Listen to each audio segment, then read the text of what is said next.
ആഴ്ചപ്പാട്. അതെ, കാഴ്ചപ്പാട്. കാഴ്ചപ്പാടിലേക്ക് എല്ലാ മാന്യ പ്രേക്ഷകർക്കും സ്വാഗതം. വ്യാഴവട്ടപ്പൂക്കളെ നന്ദി. നിങ്ങൾ ഈ നാടിൻ്റെ സഞ്ചാരഭൂപടം പാടെ മാറ്റിപ്പണിഞ്ഞവർ. മൂന്നാറിനെ സംബന്ധിച്ച്, നമ്മുടെ പ്രകൃതിയെ സംബന്ധിച്ച് ഒരു കവി ഇങ്ങനെ രേഖപ്പെടുത്തിയിരുന്നു. കുറേ കാലങ്ങളായി മൂന്നാറിൽ സജീവമായിരുന്ന ടൂറിസത്തിന് എന്തെങ്കിലും കുറവ് സംഭവിച്ചിട്ടുണ്ടോ? പരിശോധിക്കേണ്ടിയിരിക്കുന്നു. എന്താണ് അങ്ങനെ സംഭവിച്ചതെന്ന് ഇന്ന് നാം ചർച്ച ചെയ്യുന്നു. ഇന്നിപ്പോൾ ഈ വിഷയവുമായി ബന്ധപ്പെട്ട് ചർച്ചയ്ക്കെത്തിയിരിക്കുന്നത് ശ്രീ റോജി പോളാണ്. അദ്ദേഹം വ്യാപാരി വ്യവസായി സമിതിയുടെ ജില്ലാ പ്രസിഡന്റാണ്. സ്വാഗതം സാർ. സാർ, നമ്മൾ ഇന്ന് ചർച്ച ചെയ്യുന്നത് നമ്മുടെ ടൂറിസവുമായി ബന്ധപ്പെട്ടാണ്. പ്രത്യേകിച്ച് ഇടുക്കി ജില്ലയ്ക്ക് ഒട്ടേറെ സാധ്യതകളുണ്ടല്ലോ. ഈ സാധ്യതകളെ സത്യത്തിൽ പൂർണ്ണമായിട്ടും നമ്മൾ മുതലാക്കുന്നില്ല എന്ന് വേണം. അതിൻ്റെ കുറവ് സംഭവിക്കുന്നത് സത്യത്തിലൂടെ ജനങ്ങൾക്ക് കൂടിയാണ്. മൂന്നാർ എന്ന് പറയുന്നത് ലോക വിനോദസഞ്ചാര ഭൂപടത്തിൽ അടയാളപ്പെടുത്തപ്പെട്ടിട്ടുള്ള സ്ഥലമാണ്. പ്രകൃതി ധാരാളത്വം കാണിച്ചിട്ടുള്ള, പ്രകൃതി കനിഞ്ഞ് അനുഗ്രഹിച്ചിട്ടുള്ള അതിസുന്ദരമായ ഭൂപ്രദേശം തന്നെയാണ് മൂന്നാറും അതിൻ്റെ പരിസര പ്രദേശങ്ങളും. പക്ഷേ എന്തുകൊണ്ടോ മൂന്നാറിൽ ടൂറിസം ശക്തമായി വേര് പിടിക്കുന്നില്ല എന്ന് അങ്ങേക്ക് തോന്നുന്നുണ്ടോ? അങ്ങനെയൊരു കടുത്ത തീരുമാനം അഭിപ്രായം എനിക്കില്ല. പക്ഷേ ഒത്തിരിയധികം പ്രശ്നങ്ങൾ നമ്മളവിടെ നേരിടുന്നുണ്ട്. പ്രധാനമായിട്ടും നമ്മൾ ഏറ്റവും നല്ല കാഴ്ച സൗഭാഗ്യങ്ങളുള്ളൊരു പ്രദേശങ്ങളാണ് മൂന്നാർ. താഴ്വരകളായിട്ടും മലമലകളായിട്ടൊക്കെ വെള്ളച്ചാട്ടങ്ങളായിട്ടും പക്ഷികളും മൃഗാദികളൊക്കെ ആയിട്ട് വളരെ മനോഹരമായ പ്രദേശമാണ്. പക്ഷേ നമുക്കവിടെ ചെന്ന് കണ്ട് ആസ്വദിച്ച് പോരുന്നതിന് വേണ്ടുന്ന പോരായ്മകളുണ്ട്. അത് കാലത്തിനൊത്ത പ്രദേശങ്ങളൊന്നും പ്രകൃതി സൗകര്യത്തിന് അനുകൂലമായ ഡെവലപ്മെൻറ്റ്സ് ഉണ്ടായിട്ടില്ല എന്നതാണ് അതിൻ്റെ പ്രധാനപ്പെട്ട കാര്യം. ഒരു സ്ഥലത്തേക്ക് നമ്മളൊന്ന് ചെന്ന് കാണാനായിട്ട് പല ആൾക്കും ഡെസ്റ്റിനേഷൻ പോയിന്റിൽ എത്തി കണ്ട് മനസ്സിലാക്കി തിരിച്ചു പോരാൻ സാധിക്കുന്നില്ല. അതൊരു എന്താണ് അതിന് പ്രധാന തടസ്സമായി നിൽക്കുന്നത്? പലരും വണ്ടിയിൽ തന്നെ ഇരിക്കുകയാണ്. വരുന്ന ആളുകൾ ചില വളരെ തിരക്കുള്ള ദിവസങ്ങളിൽ, അവധി ദിവസങ്ങളിലൊക്കെ വരുന്നവർ വണ്ടിയിലിരുന്ന് സമയം കഴിച്ച് തിരിച്ചു പോകേണ്ട അവസ്ഥ വരുന്നുണ്ട്.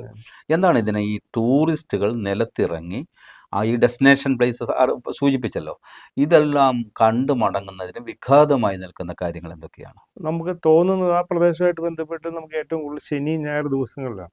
അന്നാണ് ഏറ്റവും കൂടുതൽ ടൂറിസ്റ്റുകൾ നമ്മുടെ മേഖലയെ കാണുന്നതിന് അവധി ദിവസങ്ങളൊക്കെ ആഘോഷിക്കുന്നതിനായിട്ട് കടന്നു വരുന്നത്.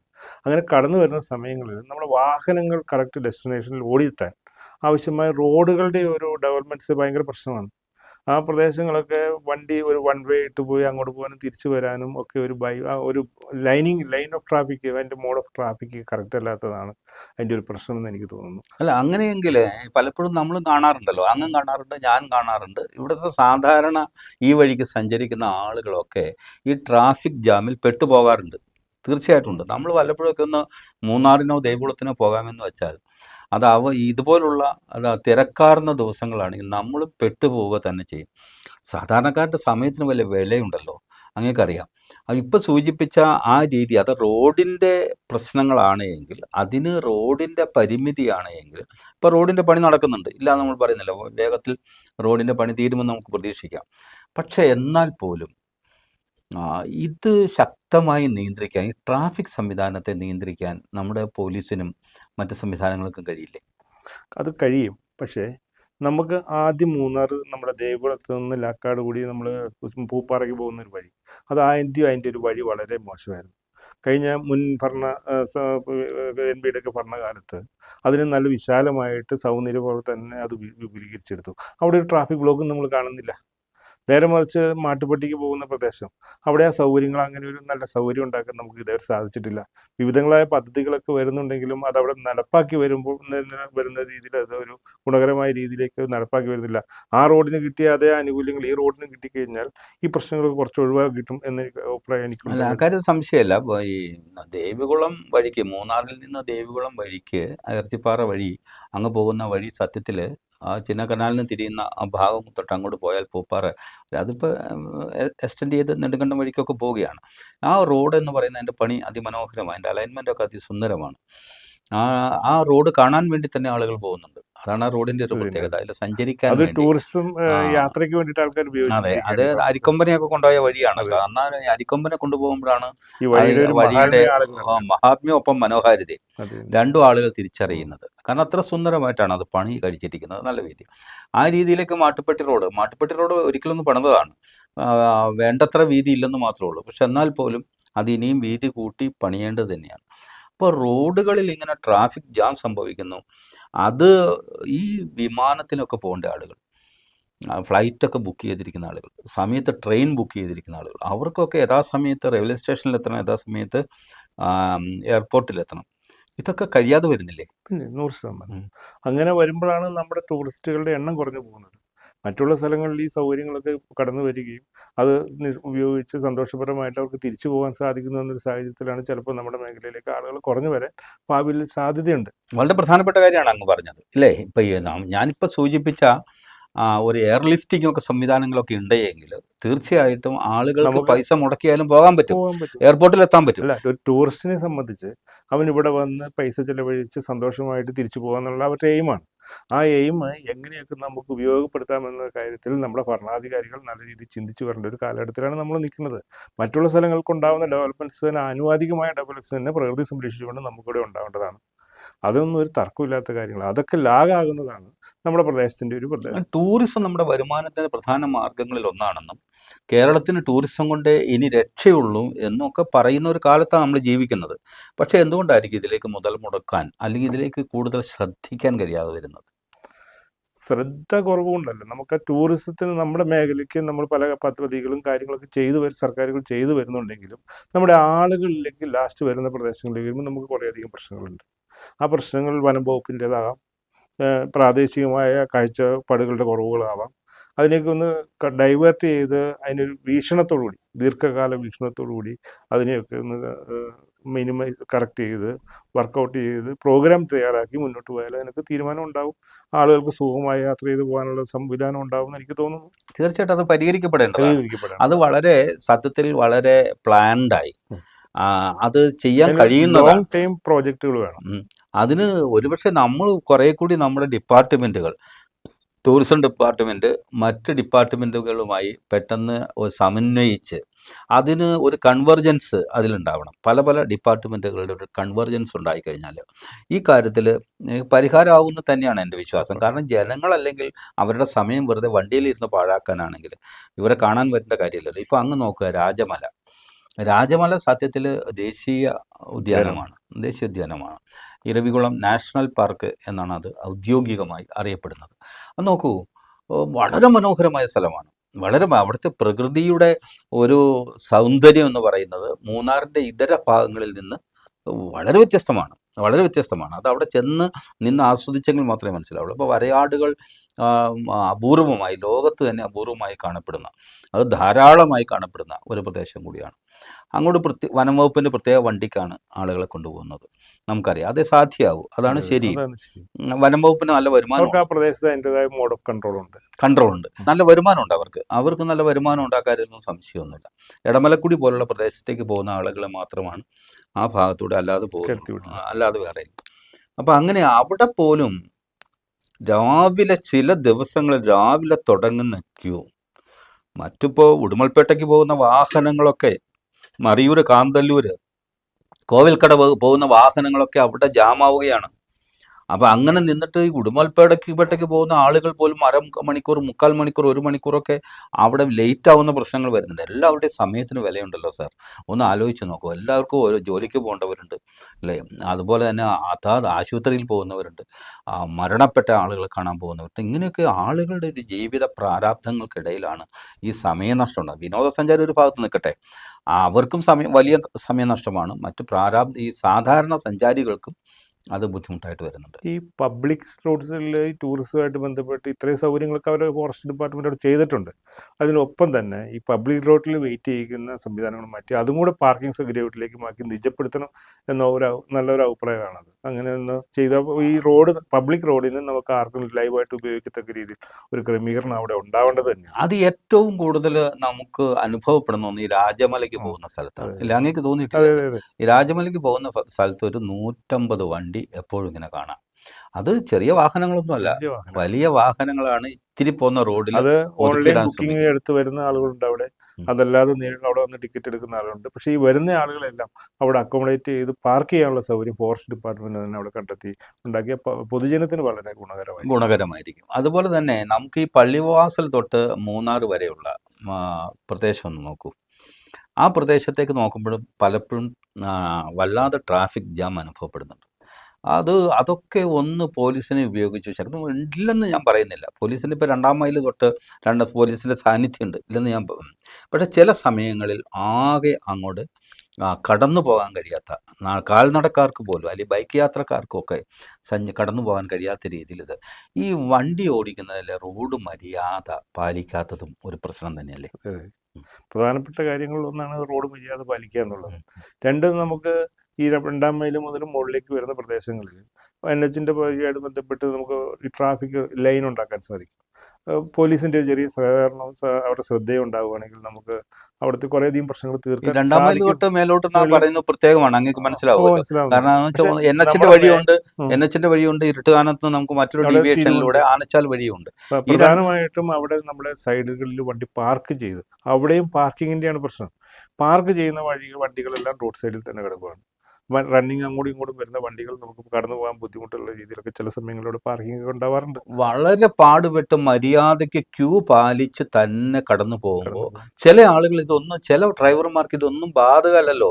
അവർ ക്യൂ ഒന്നും നോക്കാതെ അടുത്ത വഴിയെ നേരെ കയറിപ്പോയി പിന്നെ വലിയ പ്രശ്നങ്ങളിലേക്ക് ഗതാഗത കുരുക്കിലേക്ക് കാര്യങ്ങൾ നീങ്ങുകയാണ്. അത് പോലീസിനൊക്കെ ഒരു പരിധി വരെ അതൊക്കെ പോലീസിനെ നിയന്ത്രിക്കുകയും, കാരണം വെച്ചാൽ അത് അങ്ങനെ കയറി പോകുന്നവർക്കെതിരെ കേസ് എടുക്കേണ്ടതാണ് സത്യം പറഞ്ഞാൽ. അതുള്ളതാണ് പോലീസ് അത് വേണ്ട രീതിയിൽ നോക്കി അത്. പക്ഷേ സർക്കാരിന്റെ പുതിയ പാലം വരുമ്പോൾ കുറച്ച് ഹെഡ് വർക്സിന്റെ അവിടെ ഒരു പുതിയ പാലം ഏതിന്റെ ഫൈനൽ ഘടകത്തിലാണ് അതിന്റെ അവസാന മിനിക്കുണികളിലൊക്കെ വരാൻ സാധ്യതയുണ്ട്. കോൺക്രീറ്റ് തുടങ്ങിയിട്ടുണ്ട്. അപ്പോൾ അവിടെ ഇവിടെ വന്ന് ആ മേഖലയ്ക്ക് വരുന്ന വഴികളൊക്കെ കുറച്ച് മാറ്റി വിടാൻ തീർച്ചയായിട്ടും കുറച്ച് ഞാൻ ആദ്യം സൂചിപ്പിച്ച ഈ വ്യത്യസ്തങ്ങളായ ഡിപ്പാർട്ട്മെന്റുകളുടെ ഒരു കൺവെർജൻസ് അതിനകത്ത് വേണ്ടതാണ്. അങ്ങനെ ഉണ്ടെങ്കിൽ മാത്രമേ ഇതിനൊരു ശാശ്വത പരിഹാരം കാണാൻ കഴിയൂ. മറ്റൊന്നെന്ന് പറയുന്നത് പകൽ കൊള്ളയാണ്. അത് ഒരു രംഗത്ത് ഹോം സ്റ്റേക്കാർ, ഒരു രംഗത്ത് റിസോർട്ടുകാർ, ഒരു രംഗത്ത് ഹോട്ടലുകാർ. ഇതൊക്കെ വേണ്ട എന്ന് ഞാൻ പറയുന്നത് നമുക്ക് പറയാനാവില്ലല്ലേ, ആവശ്യമാണ്. അതുകൊണ്ടാണല്ലോ ടൂറിസ്റ്റുകൾ വരുന്നത്, അവർക്ക് ആവശ്യമാണ്. പക്ഷേ അവരെ സംബന്ധിച്ചിടത്തോളം ഒരു കൊള്ളയായി ഇത് മാറാൻ പാടില്ല. ഭക്ഷണത്തിന് പലപ്പോഴും വലിയ ചാർജ് ഈടാക്കുന്നു. ഈ നാട്ടിലെങ്ങും ഇല്ലാത്ത ചാർജ് ഈടാക്കുന്ന ഒരവസ്ഥയുണ്ട്. മറ്റൊന്ന് റൂംസിന് വരവനുസരിച്ച് അല്ലെങ്കിൽ അതിൻ്റെ രീതി അനുസരിച്ച് ആളുകൾ ഏറുന്നു എന്ന് അറിയുമ്പോൾ പെട്ടെന്ന് പൈസ ഏറുകയാണ്. അപ്പോൾ അങ്ങനെ വരുന്നതോടുകൂടി മൂന്നാറിനെ ആളുകൾ ഉപേക്ഷിക്കുന്നു എന്ന ഒരു തലം, ഒരു ചെറിയ ഒരു കുറവ് അത് സംഭവിച്ചിട്ടുണ്ട് മൂന്നാറിൽ. നമുക്ക് ആ കാര്യത്തിലേ ഒരാൾ ഒരു ഹോട്ടലിൽ നമുക്ക് ഇത്ര രൂപയെ മേടിക്കാവുള്ളൂ നിജപ്പെടുത്താൻ സാധിക്കില്ല. പകരം നമുക്ക് ഈ ഹോട്ടലിൽ മേടിക്കുന്ന സാധനങ്ങളോ അവരുടെ ചേരുവകളെ കുറിച്ച് നമുക്കൊരു വില രേഖപ്പെടുത്തി വിൽക്കണം എന്നാണ് സർക്കാർ ഹൈക്കോടതി നിർദ്ദേശിച്ചിട്ടുള്ള റൂള്. ആളുകളെ സംബന്ധിച്ച് അവർക്ക് ആവശ്യമുള്ള ഓൺലൈൻ ഇതിൻ്റെ എല്ലാ സംവിധാനങ്ങളും ഉണ്ട്. ഇത് എല്ലായിടത്തും ആക്കുക. അപ്പോൾ നമ്മൾ സർക്കാരിൻ്റെ ഭാഗമായിട്ട് ഹോം സ്റ്റേകൾ 5 റൂം വരെ സാധാരണക്കാരന് ഒരാളുടെ വീട്ടിൽ നമുക്ക് ഹോം സ്റ്റേകൾ നടത്താൻ പറ്റും. ആ കുടുംബത്തിന് നല്ലൊരു വരുമാനമാണ്. ഇപ്പോഴത്തെ കാലത്ത് നമുക്ക് വന്യജീവിയുടെ ശല്യം മൂലവും കൃഷി ചെയ്ത് മുന്നോട്ട് പോകാൻ പറ്റാത്ത സാഹചര്യത്തിലാണ് ഈ സർക്കാർ വന്നതിന് ശേഷം മുൻകാലങ്ങളെ അപേക്ഷിച്ച് കുറേയധികം സുതാര്യമാക്കിയിട്ടുണ്ട്. അതിൻ്റെ പേപ്പർ ഭാഗങ്ങളൊക്കെ നമുക്ക് എല്ലാ വീടുകളിലും ഹോം സ്റ്റേ സംവിധാനങ്ങളൊക്കെ ആരംഭിച്ച് 5 മുറി വരെ കണ്ടൊക്കെ കൊടുക്കുക. അതിൻ്റെ ഗോൾഡ്, സിൽവർ, ഡയമണ്ട് അങ്ങനെയൊക്കെ ഒരു ഇത് ചെയ്തിട്ടുണ്ട്. ആ വീടിൻ്റെ സൗകര്യം അനുസരിച്ച് ആവശ്യമായ സർക്കാർ രേഖകളെ കാണിച്ച് കുറേ ആളുകൾ പ്രോത്സാഹിപ്പിക്കണം. അതിന് പഞ്ചായത്തുകൾ മുൻകൈ എടുത്ത് അങ്ങനെ ഇത് വന്നു കഴിഞ്ഞാൽ ഈ ഓവർ പൈസ മേടിക്കുന്ന ഒരു സിസ്റ്റത്തിൽ നിന്ന് ഓട്ടോമാറ്റിക്കലി ആളുകൾ മാറും. തീർച്ചയായിട്ടും അത് ഈ ഹോം സ്റ്റേ വഴി ഈ റെസിഡൻഷ്യൽ സംവിധാനം കുറെ കൂടി ബലപ്പെടുത്തിയെടുക്കും. മൂന്നാറിന് ചുറ്റും 17 കിലോമീറ്ററിൽ നമ്മൾ കെ ഹോം പദ്ധതി കേരള സർക്കാർ കൊണ്ടുവന്നിട്ടുണ്ട്. അത് നമ്മുടെ ആളുകളിലേക്ക് എത്തിക്കാനുള്ള അവയർനെസ്, അതായത് തദ്ദേശ അതിന് ചാർജ് കുറവുണ്ട്. അതിന് പൈസ നിശ്ചയിച്ചിട്ടില്ല. അതെങ്ങനെയാണ് വേണ്ടതെന്ന് വെച്ചാൽ അതിങ്ങനെ ഡിപ്പാർട്ട്മെന്റ് തീരുമാനിച്ച് അവരാണ് അതിൻ്റെ ഒരു ഇതൊക്കെ കൊടുക്കുന്നത്. ഇത് ഇപ്പോൾ ഈ ഭക്ഷണത്തിൻ്റെയും ഹോട്ടൽ മുറിയുടെയൊക്കെ ചാർജ് ഇങ്ങനെ അനിയന്ത്രിതമായി വാങ്ങുക എന്ന് പറയുന്നത് ശരിയല്ല. കാരണം അത് നിജപ്പെടുത്താവുന്ന ഒരു സംവിധാനം എന്തെങ്കിലും വേണ്ടതാണ്. അതുപോലെ തന്നെ നമ്മൾ വിചാരിക്കുന്ന മറ്റൊന്ന്, ഈ വാട്ടർ തീം പാർക്ക് പോലുള്ള സംഭവങ്ങൾ, അതുപോലെ മറ്റ് ചില വിനോദസഞ്ചാര കേന്ദ്രങ്ങൾ, അവിടെയൊക്കെ ഇങ്ങനെ കൊണ്ടുവന്ന ആളുകളെ അതായത് കാറുകാർ അല്ലെങ്കിൽ ടൂറിസ്റ്റ് ബസ്സുകാർ, ഇതിൽ നല്ലൊരു പങ്ക് പൈസ അത് ഡ്രൈവറുമായി ബന്ധപ്പെട്ടാണ് പോകുന്നത്. ആ കാര്യം ശ്രദ്ധയിൽപ്പെട്ടിട്ടുണ്ട്. അതൊരു നല്ല സിസ്റ്റമല്ല, നമ്മുടെ ടൂറിസം നശിപ്പിക്കുന്ന ഒരു സിസ്റ്റമാണ്. കൊടുക്കുന്ന ആളുകൾ ഇതെല്ലാം പരിശോധിക്കും. ഭാവിയിൽ പരിശോധിച്ച് കഴിയുമ്പോൾ ഏറ്റവും കുറച്ച് ചിലവിൽ ഏതൊരു ഡെസ്റ്റിനേഷൻ പോയി കണ്ട് തിരിച്ചു വരാമെന്ന പരിശോധിക്കപ്പെടുമ്പോൾ ഈ പ്രദേശത്തെ ടൂറിസത്തിന് അതൊരു വലിയ ദോഷമാണ്.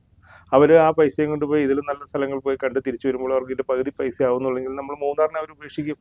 അതിനൊരു നിയന്ത്രണം നമ്മുടെ മേഖലകളിലൊക്കെ ഉണ്ടാവേണ്ടത്. അത് കാലാകാലങ്ങളിൽ ഒരു തിരിച്ചറിവിലേക്ക് വിനോദസഞ്ചാരികൾ എത്തുകയും അങ്ങനെ വന്നാൽ അവർ ഇത് ഉപേക്ഷിക്കുകയും ചെയ്യുന്ന ഒരു അവസ്ഥയിലേക്ക് മാറാൻ പാടില്ല. അങ്ങനെ മാറുന്നതിന്റെ ഒരു ഫലമായിട്ടാണോ ആനച്ചാൽ പെട്ടെന്ന് ഡെവലപ്പ് ചെയ്തത്? മാനച്ചാൽ ഡെവലപ്പ് ചെയ്ത് അതിൻ്റെ ഭാഗമായിട്ട് മാനച്ചാലിൽ നമുക്ക് കൂടുതലധികം ബിൽഡിങ്ങുകൾ പണിയുന്നതിൻ്റെ സാഹചര്യം ഉണ്ടായി. മറ്റുള്ള മേഖലയിൽ നിയമപരമായ പല പ്രശ്നങ്ങൾ നിലനിൽക്കുമ്പോഴും ആനച്ചാലിൽ നമുക്ക് കൊമേഴ്സ്യൽ ബിൽഡിംഗ് പണിയുന്നതിനും അതുപോലെ ഹോം സ്റ്റേ നടത്തുന്നതിന് അതിൻ്റെ ഒരു പ്രത്യേക ഭൂമിങ് ആ സ്ഥലത്തുണ്ടായി. അതിന് പഞ്ചായത്തിനും അതിൻ്റെതായ ഒരു താല്പര്യം ഉണ്ടായി. തീർച്ചയായിട്ടും അത് കുഞ്ചിത്തണ്ണി വില്ലേജിൽ ഇപ്പൊ ഈ പറയുന്ന നിയന്ത്രണങ്ങൾ, ഇപ്പോഴുള്ള നിയന്ത്രണങ്ങൾ വരുന്നതിന് തൊട്ട് മുമ്പ് കുഞ്ചിത്തണ്ണി വില്ലേജിൽപ്പെട്ട സ്ഥലത്ത് അധികം കെട്ടിട നിർമ്മാണ നിരോധനങ്ങളില്ലായിരുന്നു. ഉപയോഗിക്കുകയും ഇടി സിറ്റി പോലുള്ള പ്രദേശങ്ങളിൽ ഈ വലിയ ഫോഗ് എന്നൊക്കെ പറയുന്ന രീതിയിൽ ഉള്ള, അല്ലെങ്കിൽ വൈബ് എന്നൊക്കെ പറയുന്ന രീതിയിലുള്ള വലിയ വലിയ സംവിധാനങ്ങൾ വരികയും വെള്ളത്തൂൽ പഞ്ചായത്തിന്റെ ഏതാണ്ട് പ്രധാനപ്പെട്ട പ്രദേശങ്ങളെല്ലാം നല്ല വരുമാനമുള്ള പ്രദേശങ്ങളായിട്ട് മാറി. ഒരു കല്ലാർകുട്ടി ഡെവലപ്പ് ചെയ്യാവുന്ന സ്ഥലമാണ് വെള്ളത്തൂർ സിറ്റി. അതുകൂടാതെ ബാക്കിയുള്ള വരുന്ന പ്രദേശങ്ങളൊക്കെ ഈ പറഞ്ഞ പോലെ ടൂറിസത്തിന്റെ പ്രധാനപ്പെട്ട സംവിധാനമാണ്. പഞ്ചായത്ത് ആ കാര്യത്തിൽ അവിടെ നല്ലൊരു ഡയറക്ഷനും അവർക്ക് വീക്ഷണവും കാഴ്ചപ്പാടും കിടക്കുന്ന ഇടി സിറ്റി, ചെങ്ങളം പോലുള്ള പ്രദേശങ്ങൾ, ചെങ്ങളത്ത് പ്രത്യേകിച്ച് ഒരു ഡാമും കൂടി ഉണ്ട്. ആ ഡാമും കൂടി ടൂറിസവുമായി ബന്ധപ്പെടുത്തി എടുത്തതുകൊണ്ട് എന്ത് സംഭവിച്ചതെന്ന് വെച്ചാൽ ആ പ്രദേശവും ഡെവലപ്പ് ചെയ്യാൻ കഴിഞ്ഞു എന്നുള്ളതാണ്. അപ്പോൾ അങ്ങനെ ആ പ്രദേശത്തിനൊരു ഗുണം കിട്ടി. അതുകൊണ്ട് മൂന്നാറിലേക്കുള്ള ആളുകൾ ഇപ്പൊ ചിന്നക്കനാല് പോലുള്ള അതിഗംഭീരമായ, ഞാൻ ആദ്യം സൂചിപ്പിച്ചതുപോലെ പ്രകൃതി അത്യധികം കരുണ കാട്ടിയിട്ടുള്ള പ്രദേശമാണെന്ന് പറഞ്ഞാൽ അത്ര മനോഹരതയാണ്. പ്രകൃതി ദൃശ്യങ്ങളാൽ അലങ്കൃതമായ അനുഗ്രഹിക്കപ്പെട്ട പ്രദേശങ്ങളാണ്. അപ്പോൾ അവിടെയൊക്കെ ധാരാളം റിസോർട്ടുകളുണ്ട്. അതുപോലെ അവിടെയൊക്കെ മിക്കവാറും ഈ ആളുകളുടെ, സഞ്ചാരികളുടെ ഒരു പ്രവാഹം തന്നെ നമുക്ക് കാണുകയും ചെയ്യാം. ആനയിറങ്ങൽ ഡാമൊക്കെ അവിടെ ഉണ്ടല്ലോ. അപ്പോൾ ഇതെല്ലാം കൂടി നമുക്ക് പ്രയോജനപ്പെടുത്തി, അതായത് echo point, Kundala dam, Mattupetty dam, അതുപോലെ രാജമല, ദേവികുളം ഭാഗത്തേക്ക് പോവുകയാണെങ്കിൽ അവിടെ ദേവി കുളം തന്നെ, സീത കുളിച്ച കുളം തന്നെ, അങ്ങനെ പോയി കഴിഞ്ഞാൽ ആ പ്രദേശങ്ങൾ തന്നെ കാണാൻ ധാരാളമായി ഇടങ്ങളുണ്ട്.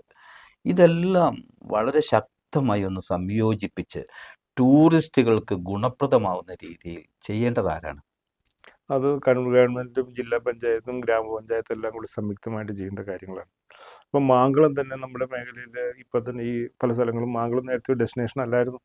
ഇപ്പം മാങ്കുളത്തേക്ക് ആളുകളെല്ലാം പ്രദേശത്തേക്ക് എത്തി തുടങ്ങി. അവിടെയുള്ള ആളുകൾ ആ കാര്യത്തിൽ ഒറ്റക്കെട്ടായിട്ട് ഇത് പുറത്തേക്ക് അറിയുന്നതിനും അവിടെ ആവശ്യമായ സൗകര്യങ്ങൾ ഒരുക്കുന്നതിനും അവർ തയ്യാറായിട്ടുണ്ട്. അവർക്ക് അവിടെ ആ കാര്യങ്ങളിലൊക്കെ അവർ പരിധിവരെ വിജയിച്ചിട്ടുമുണ്ട്. അതുപോലെ തന്നെ നമ്മുടെ പഞ്ചായത്തിൽ ഈ കാര്യത്തിലൊന്ന് മുൻകൈ എടുക്കണം. അതാത് പ്രദേശത്തെ പ്രാദേശിക പള്ളിവാസൽ പഞ്ചായത്ത് ആവശ്യമായ ലോഡ്ജുകൾ സ്ഥാപിച്ച് തുടങ്ങിയിട്ടുണ്ട്. അതിൻ്റെയൊക്കെ പണികൾ തീർന്നു തുടങ്ങിയിട്ടുണ്ട്. അങ്ങനെ വരുന്ന ടൂറിസവുമായിട്ട് ബന്ധപ്പെട്ട് വരുന്ന കാര്യങ്ങളിൽ കുറച്ച് തീരുമാനങ്ങളൊക്കെ എടുത്ത് പഞ്ചായത്ത് കമ്മിറ്റി വ്യക്തമായ ഡെസ്റ്റിനേഷൻ പോയിന്റ്സ് അവർ നോട്ട് ചെയ്തിട്ടുണ്ട്. അത് മാത്രമല്ല ടൂറിസ്റ്റുകളുമായിട്ട് കുറേ ഡെവലപ്മെന്റ്സ് വന്നിട്ടുണ്ട്. ഇപ്പൊ അങ്ങ് സൂചിപ്പിച്ച ഈ ആനക്കുളത്ത്, ഈ മാങ്കുളവുമായിട്ട് ബന്ധപ്പെട്ട ഒരു ടൂറിസ്റ്റ് കേന്ദ്രമാണല്ലോ. ഈ ആനക്കുളത്ത് ആന വെള്ളം കുടിക്കാൻ വരുന്ന, പുഴയിൽ വെള്ളം കുടിക്കാൻ വരുന്നത് സത്യത്തിലൊരു വലിയ സംഭവമായി ലോകം മുഴുവൻ പ്രചരിപ്പിക്കപ്പെട്ടിട്ടുണ്ട്. അത് ശരിയുമാണ്. ഒരു പ്രത്യേക പ്രദേശത്ത് വന്ന് ആനക്കൂട്ടം വെള്ളം കുടിച്ച് മടങ്ങുന്നുണ്ട്. വലിയ വേണമെങ്കിൽ ടൗണിലേക്ക് കയറി വരാവുന്ന സംവിധാനം ഉണ്ടായിട്ടും അതൊന്നും കയറി വരാതെ അവിടെ വന്ന് വെള്ളം കുടിച്ച് മടങ്ങുന്നത്, അത് ഒരു വളരെയേറെ ടൂറിസ്റ്റുകളെ ആകർഷിക്കുന്നുണ്ട്. അതിൻ്റെ ഒരു ടൈമിംഗ് ആണ്.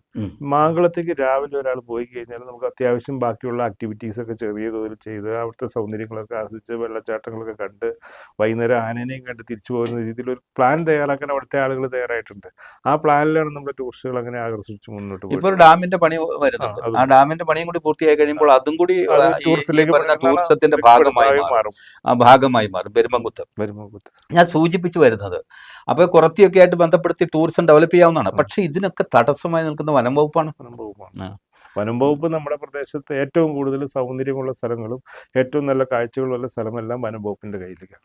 അപ്പോൾ അങ്ങനെ ഒരു സ്ഥലത്തേക്ക് കുറേ ആളുകൾ ചെന്ന് ചെയ്യുമ്പോൾ വനം വകുപ്പ് ശരിക്കും ചെയ്യേണ്ടത് ഇരവികുളം പോലെ ഒരു ചെറിയ സംവിധാനങ്ങൾ ഉണ്ടാക്കി ആ ബോർഡറിൽ തന്നെ ഈ ആളുകളെല്ലാം അതുകൊണ്ട് കാണിച്ച് പ്രകൃതി സൗന്ദര്യം ഇതാണെന്ന് കാണിച്ച് തിരിച്ചു വരേണ്ട ഉത്തരവാദിത്വം നമ്മുടെ വനം വകുപ്പാണ് സത്യത്തിൽ വിനോദസഞ്ചാരികളെ അക്കോമഡേറ്റ് ചെയ്യേണ്ടത്. അവർക്ക് അക്കോമഡേറ്റ് ചെയ്യുമ്പോൾ അവർക്ക് അതിനൊരു പ്ലാൻ വേണം. ഇപ്പൊ രാജപാത പുനർജീവിപ്പിക്കണം എന്ന് പറഞ്ഞ് സമരം നടക്കുമ്പോൾ ആ സമരം നടക്കുന്നവർക്കെതിരെ കേസെടുക്കുകയാണ് വനം വകുപ്പ്.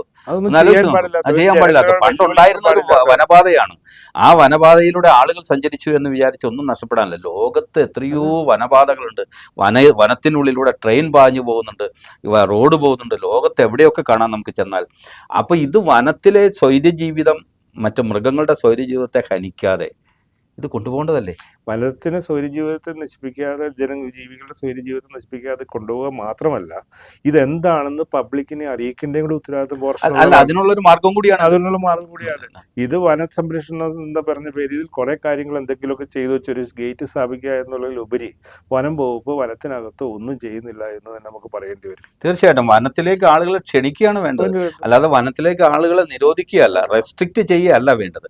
സത്യത്തിൽ വനത്തിനുള്ളിൽ പ്ലാസ്റ്റിക് പോലുള്ള കാര്യങ്ങൾ നിരോധിക്കുകയും കാട്ടുമൃഗങ്ങൾക്ക് ഭക്ഷണം കൊടുക്കുന്നത് നിരോധിക്കുകയും ഒക്കെ ചെയ്തുകൊണ്ട് വളരെ സുരക്ഷിതമായി ആളുകൾക്ക് ഈ വന സൗന്ദര്യം അവൾ ആസ്വദിക്കാൻ, സൈലൻസ് എന്താണ്, അതിനകത്ത് കാലാവസ്ഥ എന്താണ്, അതിന്റെ അന്തരീക്ഷത്തിന്റെ താപനില എന്താണ് എന്നൊക്കെ ബോധ്യം. പിന്നല്ലേ വനത്തിന്റെ സൗന്ദര്യം എന്ന് പറയുന്നത് ഒരു വന്യമായ സൗന്ദര്യം തന്നെയാണ്. അതിന്റെ നിശബ്ദത ഒരുപക്ഷെ നമ്മളെ പേടിപ്പെടുത്തുന്നതാവും, പക്ഷെ അത് ആസ്വദിക്കുന്ന ആളുകളുണ്ടാവും ഒട്ടേറെ. അതിലെ വെള്ളച്ചാലുകൾ, അരുവികൾ, വെള്ളച്ചാട്ടങ്ങൾ ഒക്കെ ആസ്വദിക്കേണ്ടത് തന്നെയാണ്. തന്നെയല്ല, വനത്തിന്റെ പച്ചപ്പ് എന്ന് പറയുന്നത് ഒരു സാധാരണ പച്ചയല്ല, വ്യത്യസ്തമായ പച്ചയാണ്. അപ്പോൾ കുളിർമ നൽകുന്നതാണ്. അപ്പൊ ഇതൊക്കെ വേണമെങ്കിൽ പക്ഷെ വനംവകുപ്പിന്റെ വിചാരം ഇത് ആരും കാണാതെ സംരക്ഷിക്കപ്പെടേണ്ടതാണ്. അവരുടെ വിചാരത്തിൽ ഇത് കന്യാവനങ്ങൾ പോലെ, ആരും കാലുകുത്താത്ത വനങ്ങൾ പോലെ സംരക്ഷിക്കപ്പെടണമെന്നൊക്കെയാണ്. അതുപോട്ടെ. അപ്പം ഞാൻ പറഞ്ഞു വരുന്നത്, മൂന്നാറിനെ സംബന്ധിച്ചിടത്തോളം ഈ ആയിരക്കണക്കിനാണ് ഹോം സ്റ്റേകൾ, നൂറുകണക്കിനാണ് റിസോർട്ടുകളുടെ എണ്ണം എടുത്താൽ തീരുകയല്ല. കാരണം ഇപ്പോൾ ചിന്നക്കനാൽ ഭാഗത്തേക്ക് പോയാൽ, അല്ലെങ്കിൽ വട്ടവട ഭാഗത്ത് പോയാൽ, കാന്തല്ലൂർ ഭാഗത്ത്, ഇങ്ങോട്ടൊക്കെ എല്ലായിടത്തും മൂന്നാറുമായി ബന്ധപ്പെട്ട് കിടക്കുന്ന മിക്ക ഇടമലക്കുടി ഒഴികെ ഇപ്പോൾ അവിടെയും വരുന്നുണ്ടെന്ന് എനിക്ക് തോന്നുന്നു. എന്നാൽ ഇപ്പോൾ ഏതാണ്ട് റിസോർട്ടുകളുടെ എണ്ണം വളരെ കൂടിയിട്ടുണ്ട്. ഇതൊക്കെ പലതും സീസൺ അല്ലാത്ത സമയത്ത് അടഞ്ഞു കിടക്കുന്ന ഒരവസ്ഥയിലേക്ക് മാറുന്നുണ്ട്. അത് ശരിക്കും ഒരു സീസൺ അല്ലാത്ത സമയത്ത് ഈ സാധനം അടഞ്ഞു കിടക്കുന്നത് കൊണ്ട് ഈ തുടങ്ങുന്ന ആളുകൾക്ക് വലിയ ലാഭം ഉണ്ടാകുന്നില്ല. അതുകൊണ്ട് ഇതിൻ്റെ ചിലവ് കോമ്പൻസേറ്റ് ചെയ്യാൻ സീസൺ മേലിൽ കൂടുതലാക്കേണ്ടി വരും. ശരിക്കും നമ്മൾ സർക്കാർ ഭാഗത്തുമായിട്ട് പ്രോത്സാഹിപ്പിക്കേണ്ടത് ഇവിടെ നടക്കുന്ന ആളുകൾ, നമുക്ക് കൃഷി ചെയ്ത് വരുമാനം ഉണ്ടാക്കാൻ പറ്റാത്ത കാലാവസ്ഥയിലാണ്, നമുക്ക് വന്യജീവി ആക്രമണം കൃഷി ചെയ്യാൻ പറ്റാത്ത കാലാവസ്ഥയിലാണ്, വീടുകളെയൊക്കെ പ്രോത്സാഹിപ്പിക്കുക എന്നുള്ളതാണ്. എനിക്ക് കേഹോമൊക്കെ അതുമായിട്ട് ബന്ധപ്പെട്ട് സർക്കാർ കൊണ്ടുവന്നിരിക്കുന്ന നയങ്ങളാണ്. ആളുകളെ അറിയിച്ചുകൊണ്ട് ഈ കൂടുതൽ ഒരു 5 റൂം വരെയൊക്കെ കൊടുക്കുന്ന സർക്കാരിൻ്റെ നിയമം, അത് ഏറ്റവും കൂടുതൽ ആളുകളെ കൊണ്ടുവന്ന് നമുക്ക് അത് നമ്മുടെ മേഖലയിൽ സുരക്ഷിതമായിട്ട് ചെയ്യണം. നിയമങ്ങൾ എന്തായാലും അങ്ങേക്ക് അറിയാലോ, അങ്ങ് വ്യാപാരി വ്യവസായി സമിതിയുടെ ജില്ലാ പ്രസിഡന്റുമാണ്. നിയമങ്ങൾ കുറച്ചും കൂടി ലിബറലായേ നമുക്ക് പറ്റൂ. കാരണം ഇത്തരം കാര്യങ്ങളിൽ നിയമങ്ങൾ ലിബറൽ ആവണം. വരുന്ന ടൂറിസ്റ്റുകൾക്ക് അംഗീകാരം കിട്ടണം, അവർക്കൊരു സന്തോഷം വേണം. അവരെ ഓട്ടോക്കാർ പിഴിയുന്നു, അല്ലെങ്കിൽ ഹോം സ്റ്റേക്കാർ പിഴിയുന്നു, അല്ലെങ്കിൽ റിസോർട്ടുകാർ പിഴിയുന്നു. ഇതൊന്നും പറ്റത്തില്ല. ഇതൊന്നും ശരിയായ ഒരു കാര്യത്തിലല്ല. നേരെ മറിച്ച് ഇപ്പോൾ ഒത്തിരി ആളുകൾ ഭക്ഷണമായിട്ടാണ് വരുന്നത്, അതൊക്കെ നമ്മളെ ബാധിക്കുന്നുണ്ട്. ഞാൻ അങ്ങോട്ട് ഒരു കാര്യം ചെയ്യണം, അങ്ങ് അടിമാലിയിൽ ജീവിക്കുന്ന ആളാണല്ലോ. സത്യത്തിൽ മൂന്നാറിലേക്ക് ഒരു കവാടം ആണ്, ഒരു എൻട്രൻസ് ആണ് അടിമാലി. നമ്മൾ വാതിലെന്നൊക്കെ പറയാം. പക്ഷേ അടിമാലിക്ക് ഈ മൂന്നാറിലേക്ക് പോകുന്ന ടൂറിസ്റ്റുകളുടെ ഒരു ഗുണം ചില ഹോട്ടലുകാർക്കൊക്കെ ഉണ്ട്, ഇല്ലെന്ന് ഞാൻ പറയുന്നില്ല.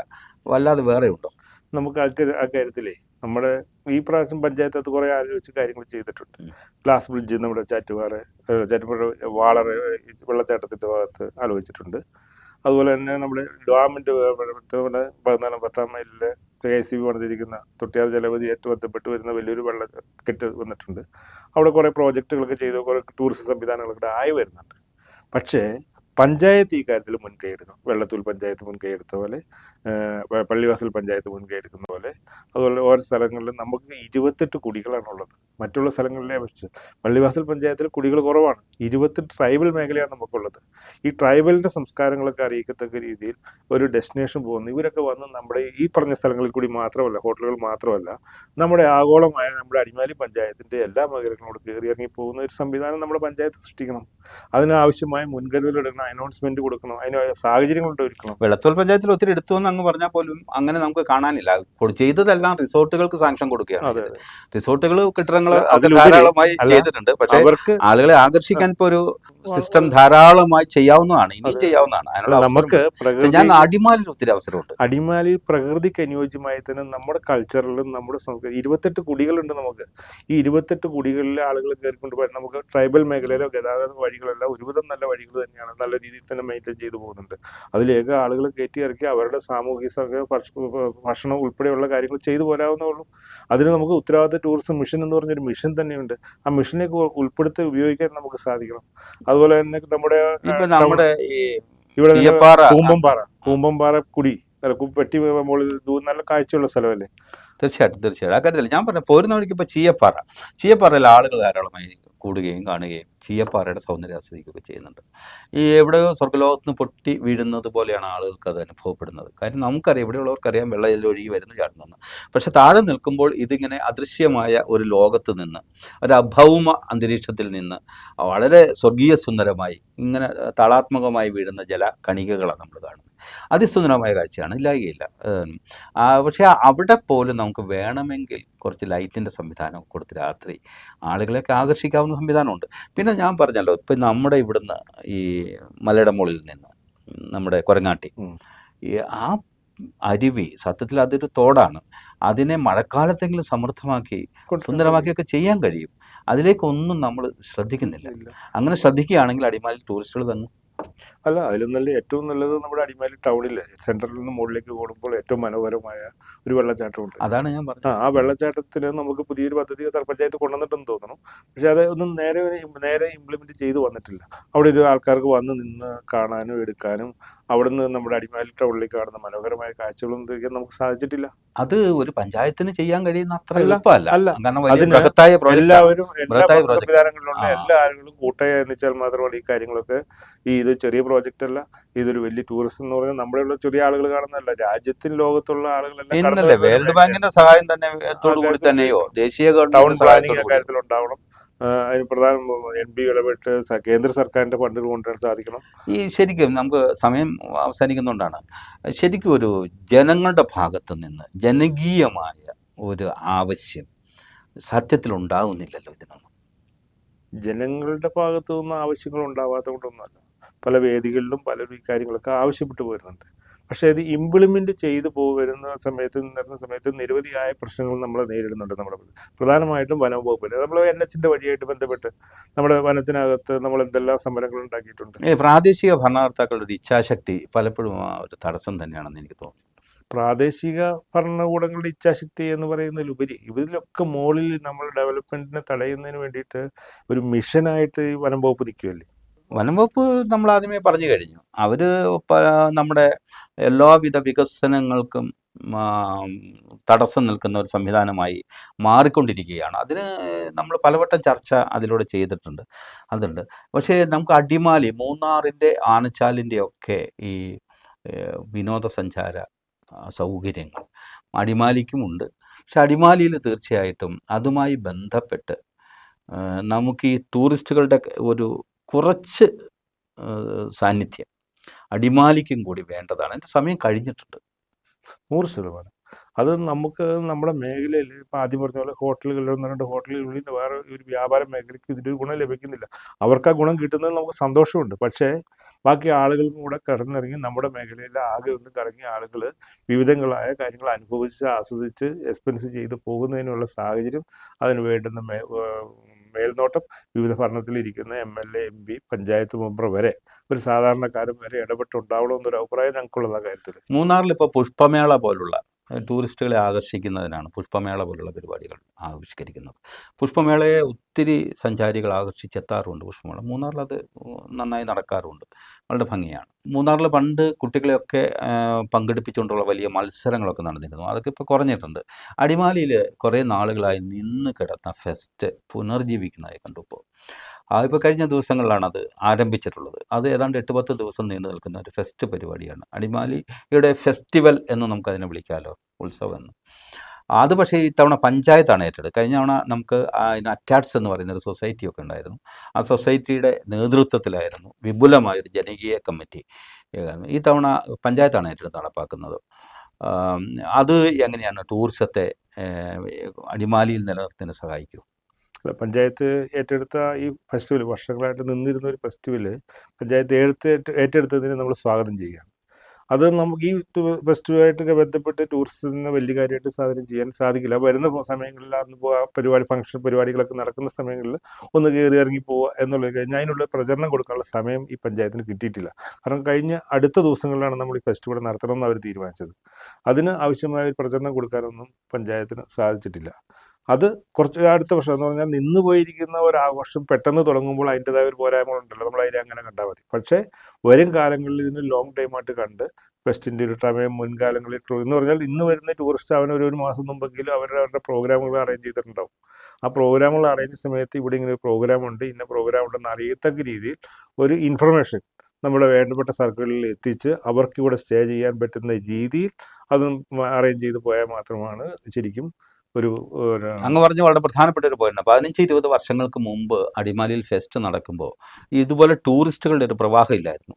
അപ്പോൾ ലോക്കലായ ആളുകൾ തന്നെ ഇവിടെ വരികയും അമ്യൂസ്മെൻറ്റ് പാർക്ക് പോലുള്ള പാർക്കുകളിൽ ഇറങ്ങുകയും നല്ല വരുമാനം ഉണ്ടായി ലാഭകരമായി നടന്നുപോയ സമയങ്ങളൊക്കെ ഉണ്ടായിട്ടുണ്ട്. എല്ലാ തരത്തിലും പെട്ട, എല്ലാ വിഭാഗത്തിലും പെട്ട ആളുകളെ അതിനകത്ത് പങ്കുചേർക്കാൻ അണിനിർത്താനൊക്കെ കഴിഞ്ഞിട്ടുണ്ട്.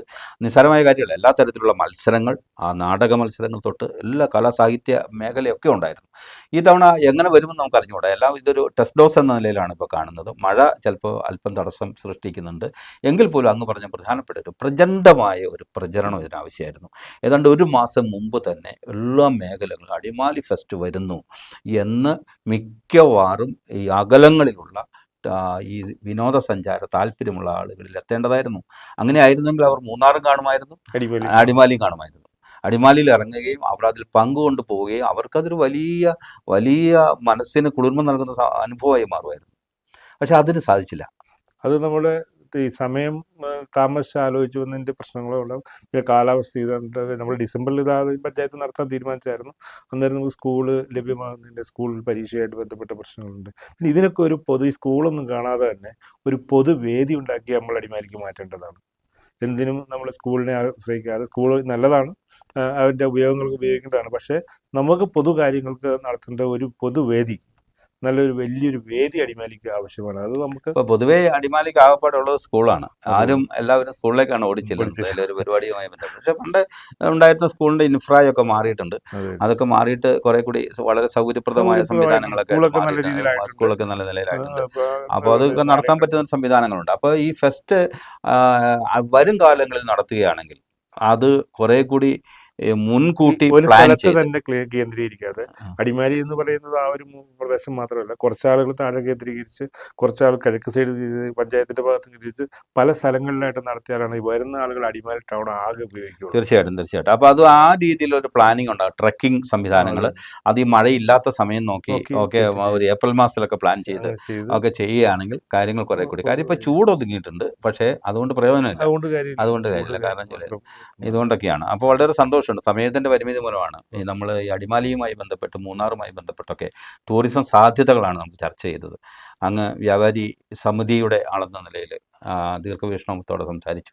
വളരെ നന്ദിയുണ്ട്. നമസ്കാരം. വളരെ നന്ദിയുണ്ട്. ഞങ്ങൾ ഇതിന് ക്ഷണിച്ചതിനും ഈ പ്രവർത്തനത്തിലൊക്കെ ഞങ്ങളുടെ അഭിപ്രായങ്ങൾ പറയാനുള്ള സാഹചര്യം കിട്ടിയതിലും ഞങ്ങൾ വ്യാപാര സമിതിയുടെ ജില്ലാ കമ്മിറ്റിയുടെ നന്ദി ഞങ്ങൾ അറിയിക്കുകയാണ്. Okay sir. വിനോദസഞ്ചാര രീതിയും വിനോദസഞ്ചാര മേഖലയും ആകെ മാറി മറിയുകയാണ്. മൂന്നാറിലേക്ക് ഇനിയും സാധ്യതകൾ ഏറെയുണ്ട്. പക്ഷേ അവിടെ തടസ്സമായി നിൽക്കുന്ന കാര്യങ്ങൾ പരിഹരിക്കാൻ വിവിധ ഡിപ്പാർട്ട്മെൻറ്റുകളുടെ കൺവർജൻസ് ആവശ്യമാണ്. എല്ലാ ഡിപ്പാർട്ട്മെൻറ്റുകളും ഒന്നിച്ചു ചേർന്ന് ഏറ്റവും പ്രശ്നമായി നിൽക്കുന്ന ട്രാഫിക് പ്രശ്നങ്ങൾ പരിഹരിച്ചുകൊണ്ട് മുന്നേറുക എന്നുള്ളതാണ് ഇതിന് ഏക പോംവഴി. തീർച്ചയായിട്ടും എല്ലാ നന്മകളും നേരുന്നു. നന്ദി, നമസ്കാരം.